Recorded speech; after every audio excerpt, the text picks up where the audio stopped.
AFIO Now is presented by Northwest Financial Advisors, where our world revolves around you.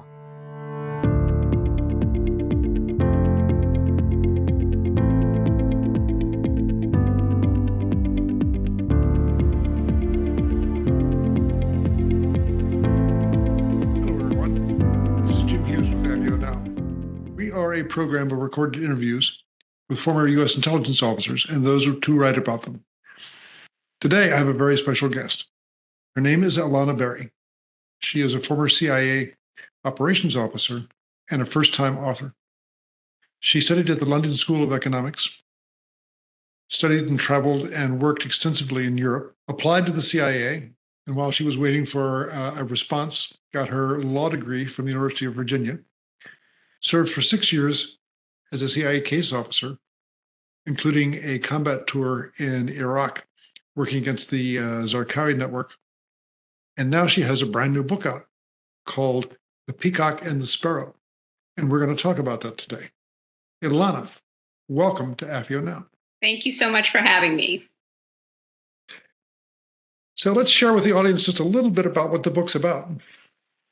So it's about an aging American spy who gets caught in the crosswinds of the Arab Spring in Bahrain, which is a small island off the coast of Saudi Arabia. And he gets ensnared in murder and consuming love and an unpredictable revolution. And he's forced to make some difficult decisions and step off the sidelines, choose a side in the Arab Spring that forever alters the course of the world.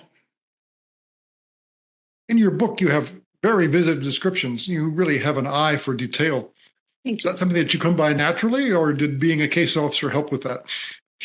I think that's a good question, because I think it's like, what came first, the chicken or the egg? I think being a case officer attracts people who are naturally curious about the world around them and naturally observant.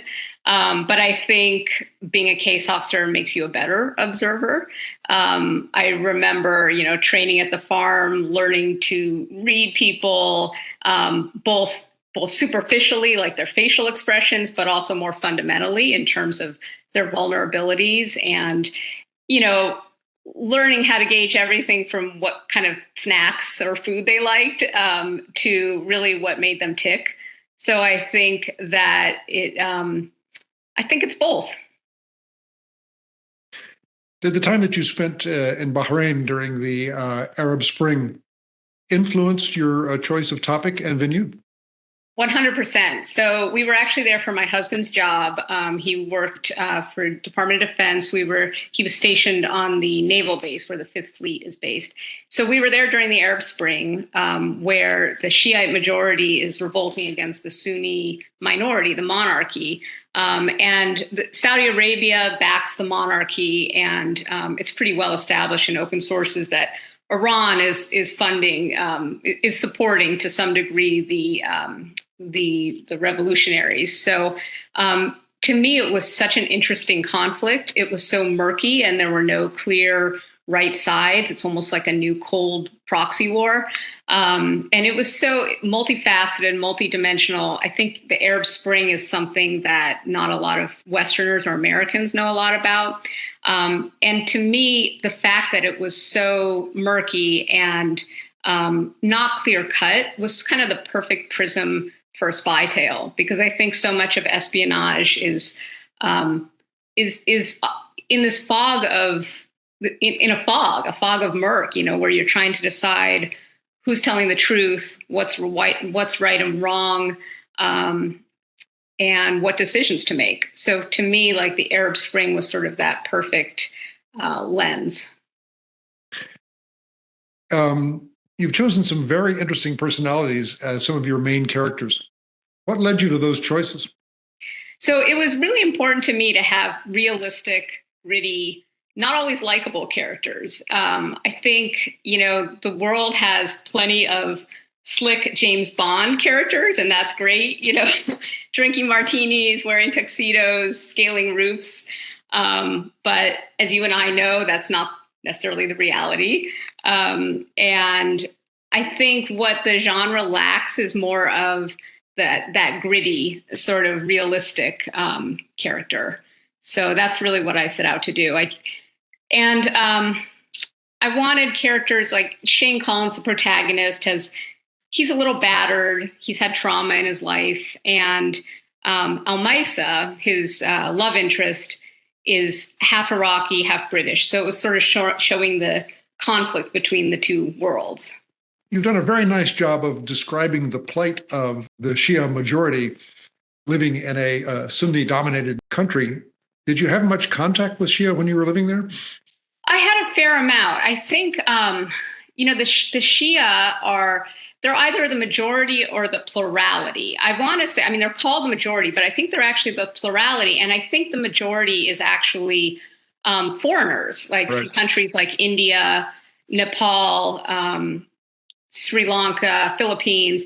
And they form the workers, a lot of the workers, the laborers in Bahrain. So in addition to sort of giving voice to the plight of the Shia, I also wanted to give voice to the plight of the foreign workers, who I think are unfortunately really pretty exploited in the Gulf, not just in Bahrain, in Saudi Arabia, in Qatar, UAE. And so I feel like a lot of my book is about both the kind of the repression of the Shia, but also the exploitation of these foreigners that comprise either the plurality or the majority of the population. And I did have a lot of contact with them. As you have to, because they really run everything in Bahrain. They're the laborers. They carry the loads of the Gulf. So yeah. A number of your principal American characters aren't very laudable. No. Why is that? Well, okay, first of all, that was unfortunately a little bit my experience. I've lived abroad in several countries. I know you have too. I find in a lot of cases that Americans tend to be a little bit insular, like they form their own sort of privileged elite bubble. And I think it's a phenomenon that we've seen throughout history at the Elephant Stone Club in India, the Majestic in Vietnam. But I tried to make my character, Shane Collins, someone who wanted to break through that, who wanted to really immerse himself in the country and get to know it. And I think that, to me, that spoke to the larger sort of mission that we have as case officers, which is to really understand a country and to kind of get beneath its surface. This was a guy, my protagonist, who'd spent decades sort of as a middling officer, who hadn't really had any huge accomplishments. And this was sort of his last gasp, where he's stationed on this island and he really tries to make a dent in the world and get involved. And to me, it had, I guess I was inspired largely by The Quiet American by Graham Greene and Thomas Fowler, who was sort of an apathetic journalist, stationed in Vietnam, who is getting up in years and in the end gets involved, feels like he can't just stay on the sidelines anymore. And that was kind of the inspiration for me with Shane Collins. Oh, and that reminds me when you asked about the characters. So Thomas Fowler, the journalist in The Quiet American, was an inspiration for Shane Collins. And also Alden Pyle, the young station chief, one of the characters, was sort of the inspiration for Whitney Alden Mitchell, the young station chief in my book as well. He's sort of in both The Quiet American and my book. In my book, Whitney Alden Mitchell is sort of the face of American kind of optimism and sometimes naivete. And his middle name, Alden, is taken from the Alden in The Quiet American. It also brought to mind another book of a much earlier generation, The Ugly American. Yes, I've read it. Funny enough, I read that when I was in Bahrain, so maybe that subconsciously came out in my writing. But yes, I have read it. Ilana, as I mentioned to you off camera, we also have quite a number of young Americans who are a part of our audience. What advice, if any, do you have for young Americans, particularly young women who are thinking about a career in intelligence? I would say a couple things. I would say, first and foremost, take an interest in the world around you, travel, get to know other cultures. I think that's so vital to being a case officer. And I think as well, learn to think critically and independently. I think the job of a case officer, you're operating in sort of a no man's land, which is kind of another theme of my book, where you have to navigate the truth and what's a lie and what's the truth and what's right and wrong. And I think you really have to have great independence of thought and a strong moral compass. So I think that's important. For women in particular, my advice is support other women. that's my best advice. And I think that's the best thing you can do. I mean, look for female mentors and be a mentor to other women.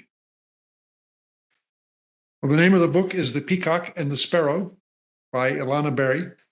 It is an action-packed espionage thriller with a real twist at the end. I read it a couple of weekends ago. It saved me a little bit from some of the tyranny of American airports, and I thoroughly enjoyed it. So I want to thank Ilana for a very interesting interview.